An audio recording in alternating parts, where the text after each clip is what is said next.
Buenas tardes con todos. Les pido por favor mantener sus micrófonos en silencio para poder dar inicio. Bien, como ya muchos me conocen, mi nombre es Linda Cardona, trabajo en la Unidad de Educación a Distancia y esta vez les presentaré el webinar correspondiente a la asignatura de literatura.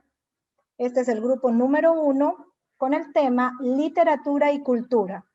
Nuestro docente invitado es el licenciado Israel Negrete Ortiz. Él es profesor de literatura y lingüística, escritor y librero independiente. Estudió ciencias del lenguaje y literatura en la Universidad Central del Ecuador y obtuvo su título con una investigación que aborda la narrativa ecuatoriana contemporánea y su relación con la música y el cine. Ha realizado varios cursos de especialización en literatura y ha impartido talleres de creación literaria en la Facultad de Filosofía de la UCE y en algunos colegios de la capital. Se dedica además a la investigación independiente en literatura ecuatoriana. Ha recibido varios reconocimientos de prestigio en el ámbito de la literatura. Sean todos bienvenidos. Bienvenido, licenciado Negrete. Podemos dar inicio con su presentación. Listo, muchas gracias, Inge Cardona. Estoy un poco, digamos, con problemas técnicos. Mi cámara se averió, por eso van a ver como que dos yo. Y sin embargo, vamos a dar inicio al tema que nos corresponde hoy. Solo quería encender mi cámara para dirigirme y que me puedan ver cuando no esté usando las diapositivas. Pero ahorita voy a empezar a compartir la pantalla y entonces vamos a hacerlo ya.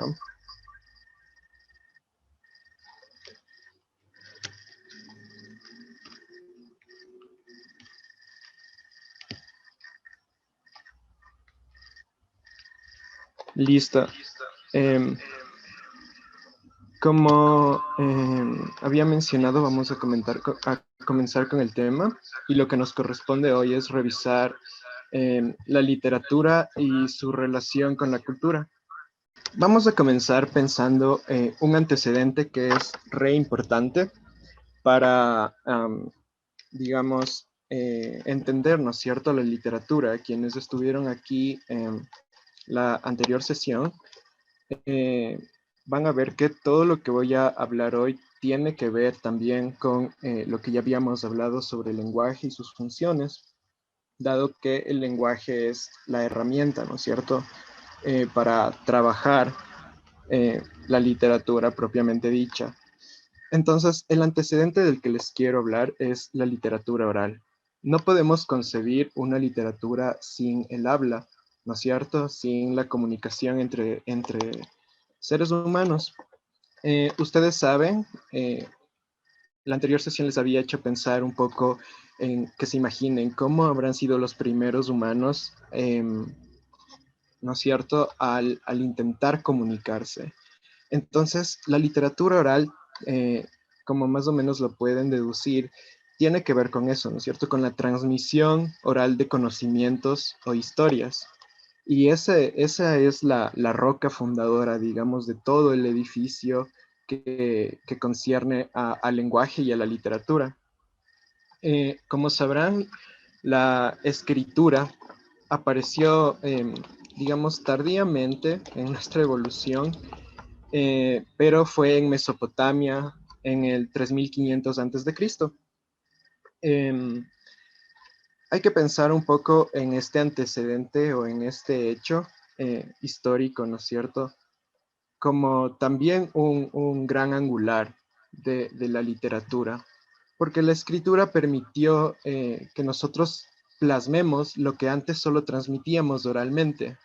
Por eso es que el conocimiento común, digamos, y las supersticiones, las leyendas o los mitos, antes en la cultura, tenían, digamos, un valor súper esencial.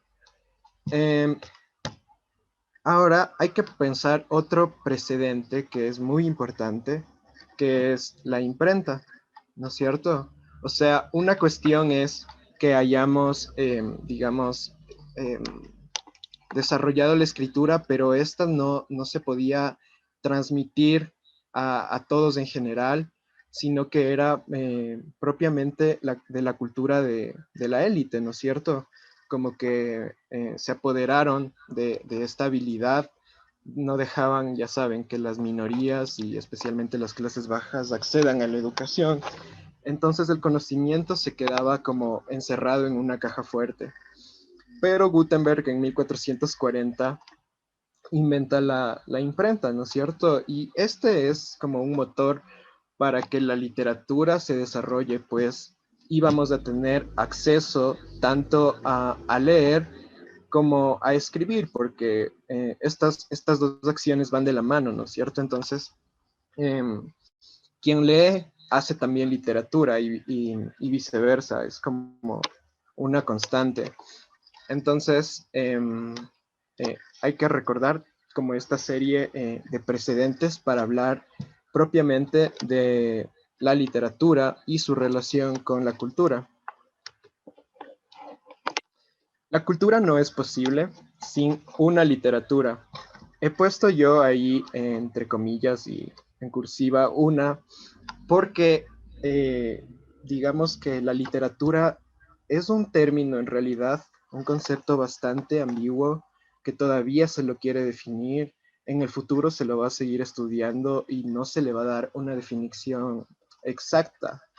Em, pero sí, ¿por qué la cultura no es posible sin una literatura? Como ya dijimos, simplemente porque tenemos que plasmar, ¿no es cierto? Eh, lo que nosotros vamos pensando o en el caso de la ciencia, registrar lo que se va desarrollando o adquiriendo en cuanto al conocimiento. Eh, pero lo que nos concierne es hablar de literatura, ¿no es cierto? No de cada una de las literaturas que podrían haber. Eh, ¿Qué es la literatura? Aquí pasamos a ver algunas definiciones, ¿ya? Empezando por la RAE, no suelo acudir mucho a esta institución porque me parece todavía bastante obsoleta y colonialista, por así decirlo, pero nos sirve como un punto de partida. Las dos primeras definiciones que nos da la RAE eh, son como, sí, un principio. No son extensas, son bastante concretas y más adelante se les va a ir desarrollando. Quiero que vayan viendo su relación. Uno, arte de la expresión verbal.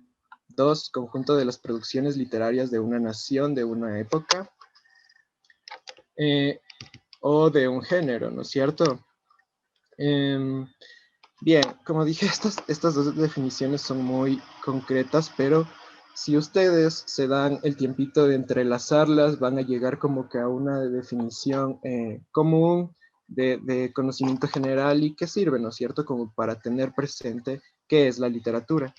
Sin embargo, también hay que pensarlo desde otros ángulos, em, como el que nos da Esteban Svetan Todorov, un lingüista, filósofo francés que falleció hace 4 años, me parece. Él nos dice que la literatura es un medio de tomar posición frente a los valores de la sociedad. Es decir, va a relacionar la literatura no solo con la noción del arte, sino también con la noción de una ideología, ¿no es cierto? Y como saben, una ideología es un pensamiento digamos, se concreta en la realidad y, y rige algunos aspectos, especialmente económicos. Pero esto es importante porque Todorov, digamos, relaciona la literatura con la política también, la ideología, pero a la vez no deja el arte de lado.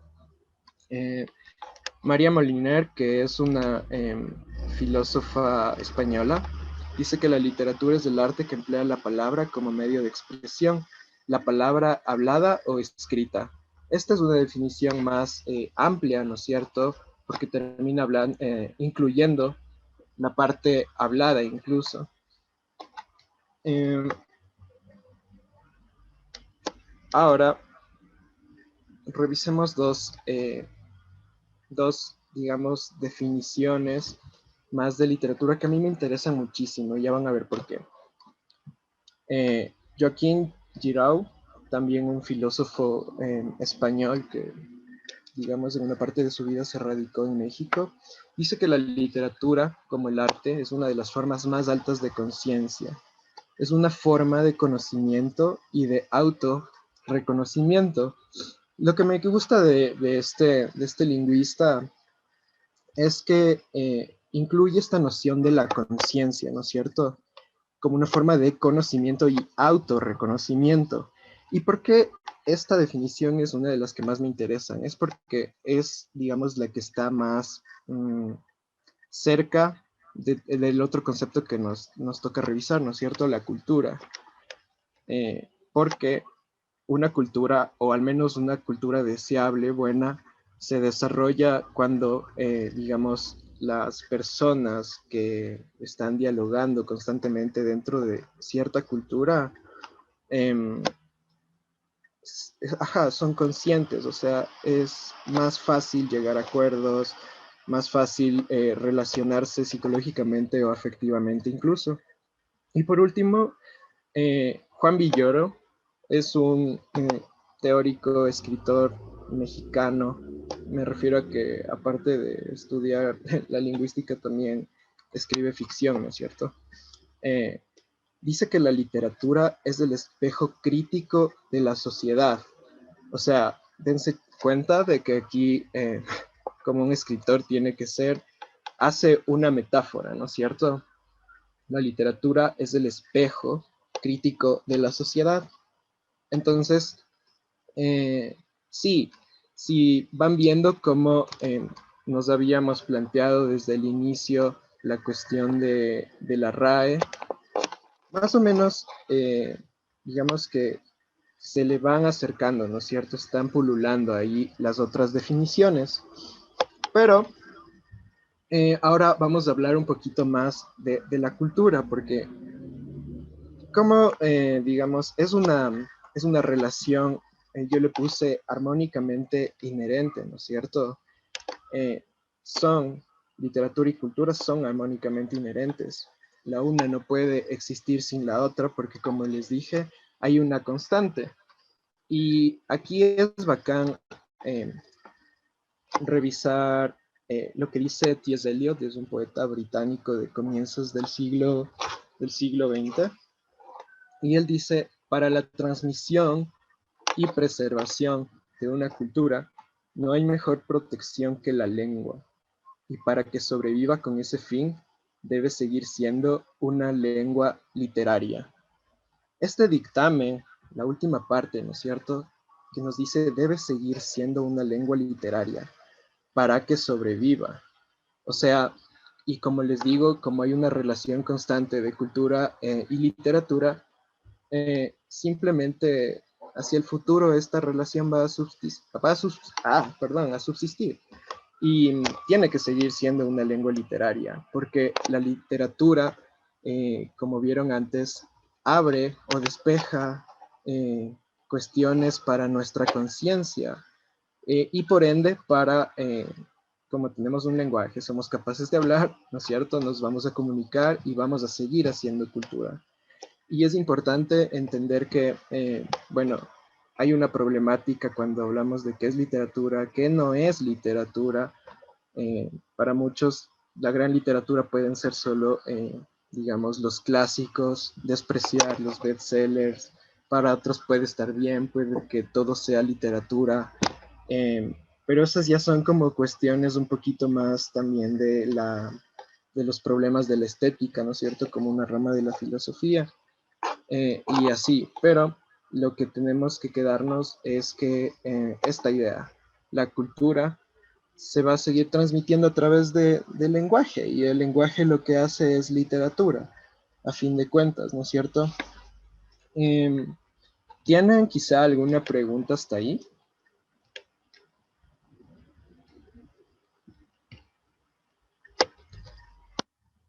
¿No? Ok. Vamos a continuar entonces. Eh, No sé, alguien acaba de escribir el chat.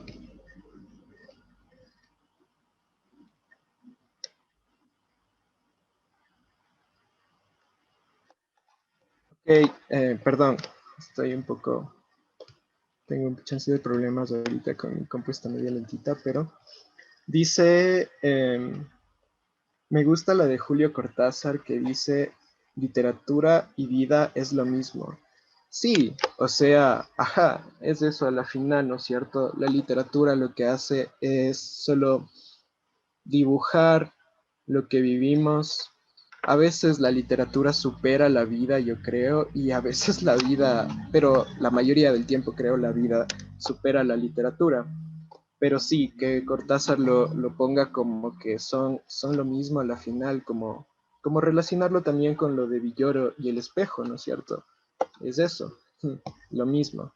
Eh, entonces, bien, ya que no hay más preguntas acerca de esto, vamos a continuar con un tema que es como bastante amplio. De hecho, una sesión de 40 minutos es como para que nos falte tiempo así, pero vamos a tratar de sintetizar lo más importante y como ya les he dicho, tratar de darles el conocimiento que les va a servir, no tanta cantaleta que a la final puede ser interesante o no, pero que en el futuro no les va como que a ser tan representativo.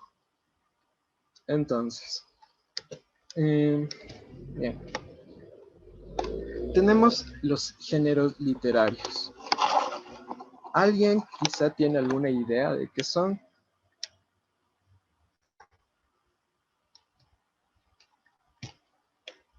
No, ok.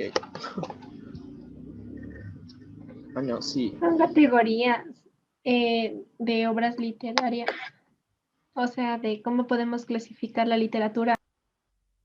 Sí, en el chat están escribiendo estilos literarios, sí tiene que ver con el estilo también.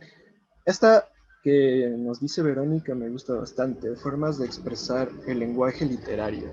Sí, eh, esa palabra es full precisa, formas, ¿no es cierto? Eh, Eso es, en cuestión, en el arte siempre se ve como que, ya saben, la dicotomía de forma y fondo. Y simplemente los géneros literarios es como centrarnos en la cuestión de la forma. Ajá, Melanie nos dice que clasificaciones, sí, o sea, sí, full, especialmente si nos vamos a los géneros más vetustos, ¿no es cierto? A los más antiguos, hay un montón, pero vamos a tratar de compactar y digamos, cómo se veía la clasificación aristotélica, la antigua, y cómo ahora los estudios teóricos más modernos también la han clasificado, que no es gran cosa, ¿no? Nicolai dice, es una clasificación de las obras literarias que tienen diferentes o mismas características. Sí, ajá, diferentes para diferenciar cada género y mismas características, obviamente, para abarcar obras, ¿no es cierto?, que tengan esas. Bueno, vamos a seguir. Gracias a todos por participar, eso es full bacán y cacho que nutre mucho más lo que queremos aquí hablar. Gracias. A ver, eh, perdón. Digamos, aquí he puesto una definición como más común. Son un concepto que define el conjunto de características que posee una obra literaria. Estas son específicas con respecto a su estructura y contenido. Al mantenerse estas, es posible identificar la creación dentro de una categoría concreta, ya que sigue una serie de criterios comunes. Entonces, sí, ¿no es cierto? Ustedes estaban hablando de características, de clasificaciones, eh, y lo importante aquí que yo resalté es la palabra identificar, ¿no es cierto? Porque a la final, para eso es lo que sirve. O sea, para que nosotros digamos, no sé, vayamos a imaginen que están en un corredor así con libros desordenados, ¿no es cierto? Entonces, cogen uno y ha sido poesía, cogen otro ha sido un ensayo, o cogen otro y ha sido una novela. y ustedes en ese jueguito podrían identificarlo simplemente por ciertas características, ¿no es cierto? Algo que les quiero decir solo como un dato es que, digamos, en este tiempo se están poniendo bastante en crisis, digamos, desde el campo que le corresponde a los estudios teóricos literarios, ¿no es cierto?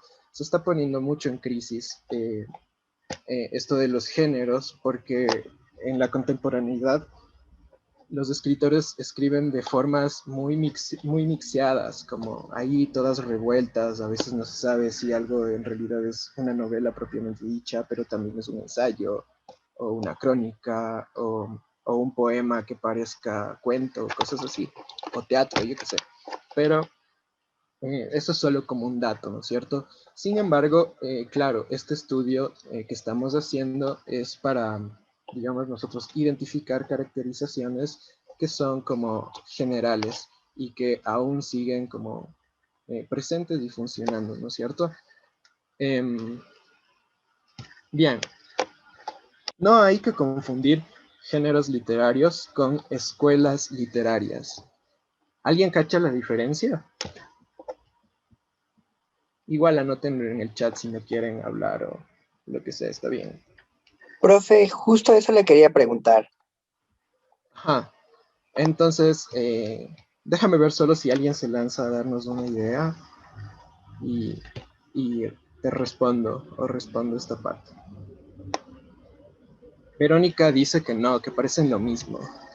Sí, o sea, solemos confundirlas solo porque, bueno, desconocemos, ¿no es cierto? Y por eso estamos aquí. Ajá, Allison dice son movimientos que se dan en una época. Ajá, o sea, verán, los géneros, como les dije, tienen que ver con la forma de cómo está escrito un texto, ¿no es cierto? Cómo un escritor utilizó el lenguaje para desarrollar su texto. Sin embargo, las escuelas literarias van a ser como más bien corrientes, ¿ya? Más o menos como dijo Alison, movimientos, corrientes, que textos y lo determinante para las escuelas literarias va a ser el tiempo, ¿ya?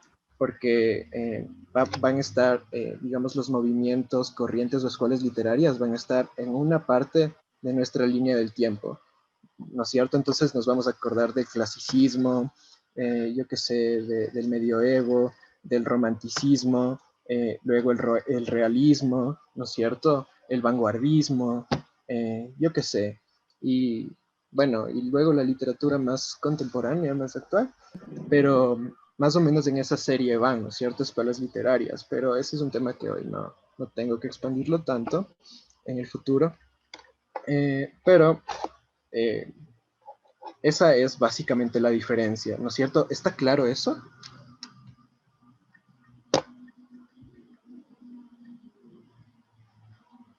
Ya, me dicen que sí, bacán. Entonces, dense zona también de otro tip, digamos, es que los géneros van a estar todos presentes en todas las escuelas literarias. Entonces, eso es básicamente lo que nos ayudaría a identificar también su diferencia. Bacán. Ahí les puse una imagen, cómo lee la gente por géneros literarios. Y sí es verdad. Caché que sí, al menos un par.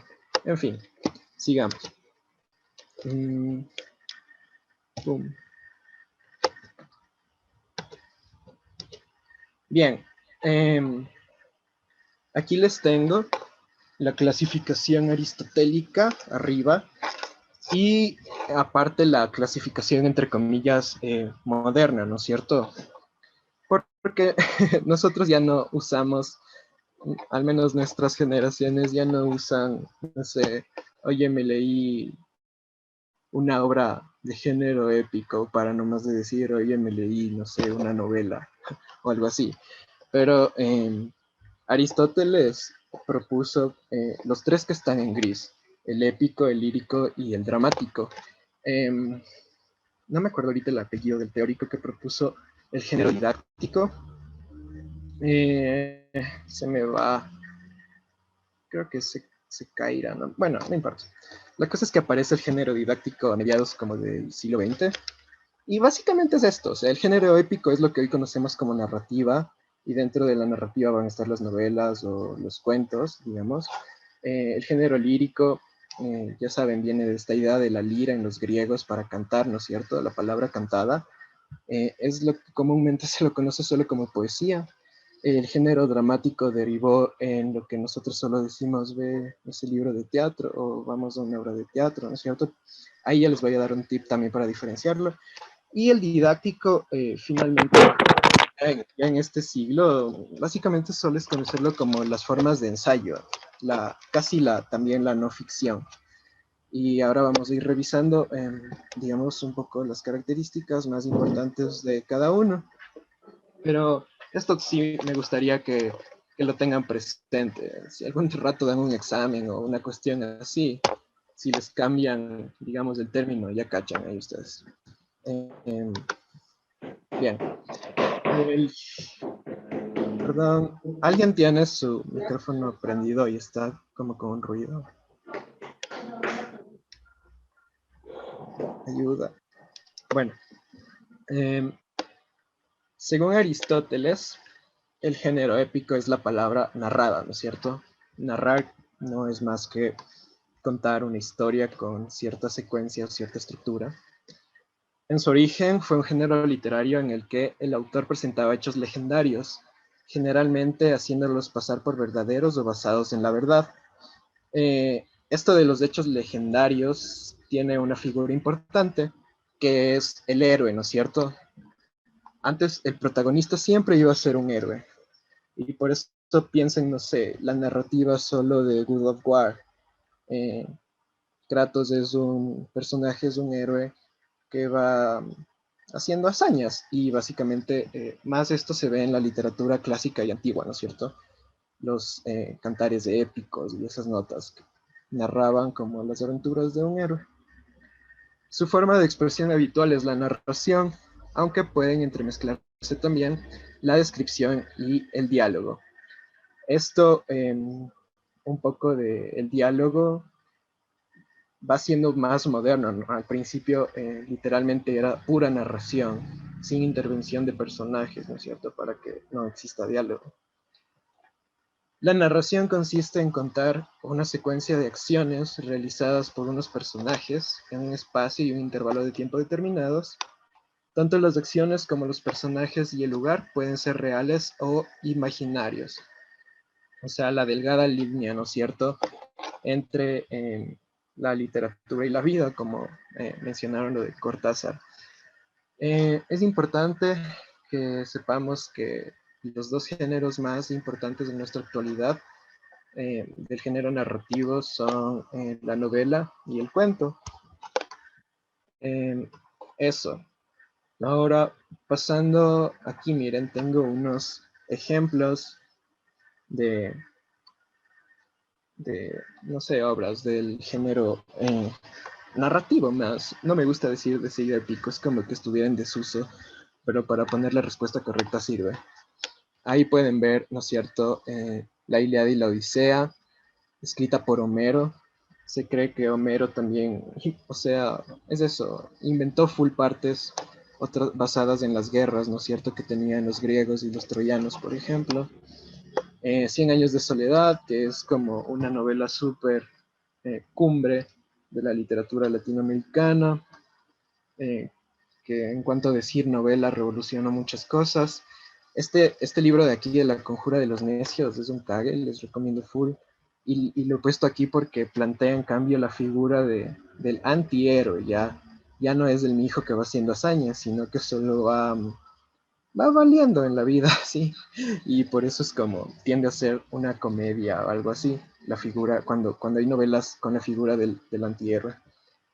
Y esta novelita de aquí, la última, la puse porque es de Ecuador y es como una de las mejores novelas que se han escrito aquí en el Ecuador, escrita por Alicia Yáñez Cosío, ¿no? Unas chiles tíos. Eso como ejemplos. Ahora pasamos al género lírico. Y bueno, como les dije, ¿no es cierto?, derivó o de vino en poesía. Según Aristóteles, la palabra cantada. Lo que hace la poesía, ¿no es cierto? O lo que siempre ha hecho el género lírico, es permitir a un autor o simplemente a una persona, permitirle, ¿no es cierto?, plasmar toda la subjetividad que lleva dentro, las emociones, los sentimientos, pensamientos. Es una cuestión como, la poesía es como muy personal, ¿no es cierto? No se piensa tanto en querer escribir algo como para contar algo para los demás, como es en el caso de la narrativa, ¿no es cierto? Sino que es más íntimo y independientemente de si la gente luego te lee y se siente identificada con lo que has escrito, eh, le gusta o no, eso ya no importa, porque al final la escritura tan introspectiva es lo que hace especial a este género. La expresión habitual de él es el poema, el textito, que si se pone profunda la gente ni siquiera sabe que es bien un poema, pero eso sí ya es como demasiado abstracto. Eh, También la podemos, ¿no es cierto?, la poesía encontrar en prosa, pero lo más común es que esté escrita en verso. Esto del verso también se puede dar en obras de teatro, así por decirles. Y yo puse que quizá, déjenme ver, hay una pregunta, creo. Sí, dime, Verónica, por favor. Buenas tardes, profesor. Yo quería hacerle una pregunta porque en los videos que nosotros vimos de la materia, hay que dentro del género épico o narrativo, ¿no? Que es lo mismo, está como ejemplo el cantar del mío Cid. Y mi consulta era, o sea, yo pensé que el cantar del mío Cid, como dicen, ¿no? En el género lírico hay como, es una palabra cantada. Entonces, no entiendo por qué el cantar del mío Cid está en el género épico, narrativo, en lugar de estar en el género lírico. Entonces, no sé si usted me puede explicar eso.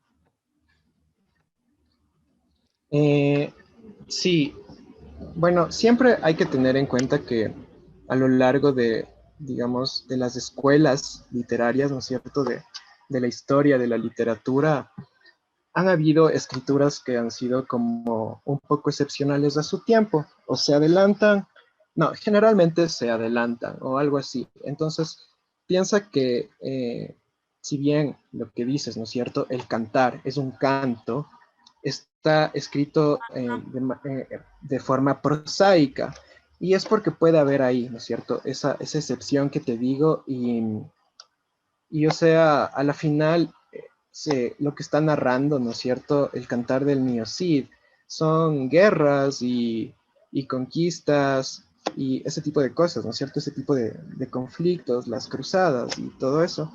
Entonces, esa puede ser como una respuesta que no te deje como que, ¿por qué tiene que ser este o tiene que ser este? Hay excepciones siempre en la literatura, siempre va a haber, y se han Entonces, encontrado, ¿sabes? entonces se podría decir que el cantar del mío Cid quedó en el género épico o narrativo, porque bueno, primero sí narra todo lo que usted dice, ¿no? El tema de las Y guerras y eso. Pero como tiene héroes también, ¿no es cierto? ajá, sí, y por esas características son como que mayormente es épico que lírico o se adelantó al género lírico. Sí, puede ser así, ajá. Más bien se adelantó al hecho de que el man quiso medio mezclar y experimentar o algo así, ¿no es cierto? Ah, ya, ya, ok, listo. Y por eso iba a decir que de nada, quizá el rasgo más importante es el ritmo, porque el ritmo en una escritura es lo que le da musicalidad, ¿no es cierto?, a la escritura. Pero Ajá, en la sí. lírica eso es demasiado notable, el ritmo, la musicalidad. Entonces puede que el cantar del mío Cid, Ya. o sea, con esa emoción de ritmo, de musicalidad, también es como un rasgo también poético. Y lo poético es lo que más siempre está presente en todas las escrituras, como ninguna escritura escapa casi de lo poético, al menos que ya sea demasiado científico o algo así, y ni es. Pero bueno, Ok, para continuar, porque ya nos queda poco tiempo, pero eh, aquí tengo algunos ejemplos, ¿no es cierto?, de obras importantes, Rimas y leyendas de Becker, Una temporada en el infierno, que es un libro que revolucionó la poesía a finales del siglo XIX y principios del XX en todo el mundo, ¿no es cierto? De Rimbaud, el poeta más joven por excelencia, así, niño poeta casi. César Vallejo, que es un poeta importantísimo en Latinoamérica. Él, en serio, es como una de las cabezas de toda la poesía latinoamericana. Con su libro Trilce también movió muchos panoramas. Y aquí les he puesto este libro de Roy Sigüenza, que es un poeta de aquí que a mí me gusta mucho y también me parece uno de los más importantes en el último tiempo de nuestra poesía, por varios aspectos, ¿no? Que ahorita no me puedo explayar, pero como ejemplos. Ahora tenemos el género dramático, que como les dije, derivó en el teatro. Ya les voy a decir la diferencia también un poco, como para diferenciar los conceptos de drama propiamente dicho y de teatro.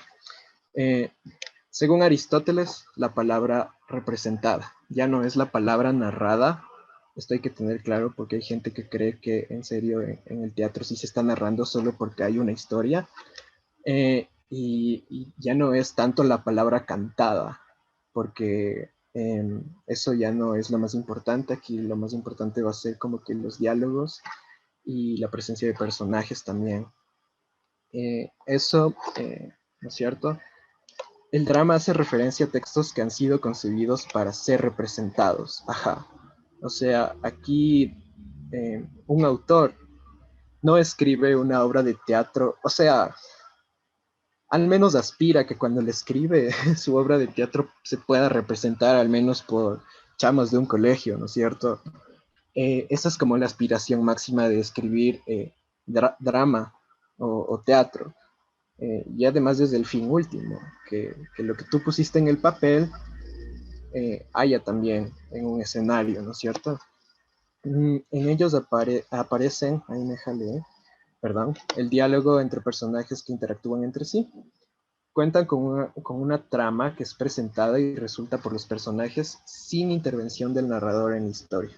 Esto, acuérdense, por favor, no hay un narrador. Eso es lo más importante. O sea, hay diálogos en una novela, hay diálogos, ¿no es cierto? Pero por eso no va a ser teatro, porque ahí lo más importante es un narrador. ¿No es cierto? En la narrativa lo más importante es el narrador, por eso las palabras también se parecen. Un género narrativo puede transformarse en obra de teatro, me pregunta Fabián. Sí, porque yo diría que sí, o sea, en literatura muchas cosas son posibles, claro que van a haber muchos cambios, pero se trataría de una adaptación, ¿no es cierto? Porque básicamente es como, el teatro es como escribir un guión para ser representado, entonces sí se podría. Y se ha hecho en realidad, recientemente una novela ecuatoriana que se llama Sanguínea, de la escritora Gabriela Ponce, o sea, fue puesta en teatro, pero primero fue escrita la novela. Y bueno, ella también es dramaturga, ¿no? Pero se puede hacer esa acción. Como les decía, no olviden esta súper diferencia, ¿no es cierto?, entre el drama y la narrativa, la ausencia del narrador en el primero. Y acuérdense que en la narrativa el narrador puede ser partícipe de la historia o no. Existen algunos tipos de narradores, pero eso lo veremos en otras clases. La división más importante que tiene el género dramático... hay otra pregunta.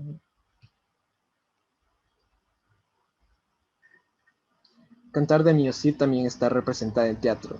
Sí, bueno, en realidad eso no me lo sabía, que estaba... Supongo que sí, o sea, es que eso les digo. La adaptación es lo que a la final va a ser la obra de teatro, o sea, no es, a la final si hablamos ya de arte, no va a ser lo mismo la película de una novela o la obra de teatro de una novela o la novela de una película o la obra de teatro de una película o viceversa, ¿no es cierto? Entonces, sí se pueden hacer muchas cosas en el arte. Les decía que la clasificación más importante del género dramático es que existe la tragedia y la comedia, ¿no es cierto? La tragedia se va a caracterizar porque es eso, o sea, a la final va a haber un desenlace trágico. Generalmente se da una muerte o solo algo que ya deja un cuerpo, un ser humano o una situación ya en las últimas, por así decirlo. Y sí, ejemplos, ahí Diana dice Romeo y Julieta, esa es como una bastante conocida. Y la comedia, ¿no es cierto? Que en cambio se va a caracterizar por la sátira, por reírnos de la condición humana, por reírnos de nosotros mismos. Y eso, o sea, la comedia es como para el chiste, y la tragedia es para estar ahí de lloroncitos, por así decirlo. Alison me dice, ¿y la tragicomedia? Ajá, sí, o sea, les puse como que la clasificación más importante es la tragedia y la comedia, porque claro, la tragicomedia, como nos dice esta composición, esta palabra, ¿no es cierto? Es una mixtura. Generalmente, para que sea tragicomedia, también puede terminar con algo trágico, o sea, el desenlace generalmente va a ser como no tan feliz, o por así decirlo. Edipo Rey es una tragedia por excelencia. Es eso, ajá. Ah, y les iba a decir el tip, un chance para diferenciar el género dramático con también la noción de teatro. O sea, según lo que han ido haciendo, ¿no es cierto? Los estudiosos del teatro y de la dramaturgia y eso, es que básicamente en el género dramático se va a quedar escrita la obra, ¿no es cierto? Digamos que no hay ese plasmarla en la realidad, mientras que en el teatro sí. Por eso es que nosotros acudimos a un espacio, de hecho, el que llamamos teatro, y vemos un escenario con una composición, ¿no es cierto? Con cierta composición, con cierta música, con ciertos efectos visuales, sonoros o de otros sentidos, ¿no es cierto? Y si por ahí se toparan con alguna pregunta, sí, ya saben, como un poco para diferenciar el drama propiamente dicho, como la obra original, la obra escrita que da vida a algo que esté en nuestra realidad, sería como lo más esencial para diferenciarlos. Aquí tengo ejemplos, sí, justo puse de Romeo y Julieta porque es como de las súper conocidas, Esperando a Godot, que, uff, ese libro les recomiendo demasiado. Es escrito a mediados del siglo pasado y está enmarcada como en algo que se llama el teatro de lo absurdo. De ahí, Tartufo, de Molière, un dramaturgo francés, es una de las comedias más conocidas. Es un cague, de hecho yo la representé cuando estaba en la U, pero es muy buena, también se los recomiendo. Comedia, ¿no?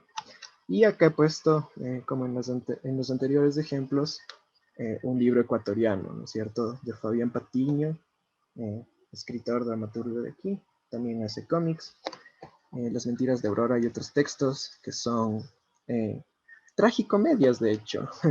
Entonces eso también como ejemplos. En cuanto al género didáctico, es como el género más nuevo, como les dije, se había acuñado no hace tanto tiempo. Bueno, y básicamente se le conoce como el ensayo, ¿no es cierto? Y el ensayo va a tener muchas clasificaciones también, el ensayo científico, el ensayo literario, el ensayo periodístico, bueno, un montón, porque no sé por qué a los seres humanos nos gusta tanto las clasificaciones, pero eso ya es otra cosa. Su objetivo principal es transmitir algún conocimiento, claro está, siempre en un ensayo se va a abordar un tema en específico, ¿no es cierto? Eso.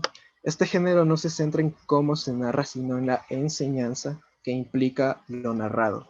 Y aquí, por ejemplo, hay una discusión también entre, entonces, ¿qué sería la fábula? ¿Es del género narrativo o es del género didáctico? Porque ustedes acuérdense, la fábula, ¿no es cierto?, nos deja siempre una enseñanza y generalmente son para los niños, pero por ejemplo hay un escritor, Augusto Monterroso, que reinventa ciertas fábulas, ¿no es cierto? Les aconsejo que se lean las fábulas de Augusto Monterroso también. Jonathan dice la adaptación de 100 años de soledad en Netflix. Claro, eso ya es una adaptación cinematográfica, como se ha hecho de cientos de películas, ¿no? A ver, sí, entonces acuérdense que lo más importante no es el cómo se narra, sino lo que deja. Y ahí también es confuso, y por eso es que, por ejemplo, la novela es un género tan extenso que quién dice que no puede ser ensayística, porque al final te cuenta algo y te deja enseñando cosas o pensando cosas. Pero no es que te da una verdad, ¿no es cierto? Deja muchas cosas regadas, pero no te da una verdad. En cambio, las fábulas sí, siempre son con un mensaje en específico. Y bueno, otros conocimientos que nos puede dejar textos del género didáctico, ¿no es cierto? Son también los científicos, los de divulgación, los periodísticos, la crónica también, por ejemplo, las biografías están dentro del género didáctico. Igual aquí tengo un par de, ¿no es cierto? Ahí está las fábulas, las de Sopo, que son como las más conocidas en el mundo, creo. Este libro de aquí, de Walter Benjamin, que también revolucionó muchas cosas del siglo pasado, en cómo pensar el arte y la transmisión del arte, ¿no es cierto? A la cultura, hablando de cultura. Y este libro de aquí, de Adum, que es un ensayo un poco sobre la cultura del Ecuador, la idiosincrasia, ciertas cosas que él criticaba de porque, por ejemplo, seguimos escogiendo políticos que nos han hecho daño. Cuestiones así. Eso. Hasta aquí creo que tengo la clase de hoy. Perdón por pasarme un poco el tiempo y nada, si tienen alguna pregunta estoy ahorita dispuesto a contestar. Así que díganmelo nomás.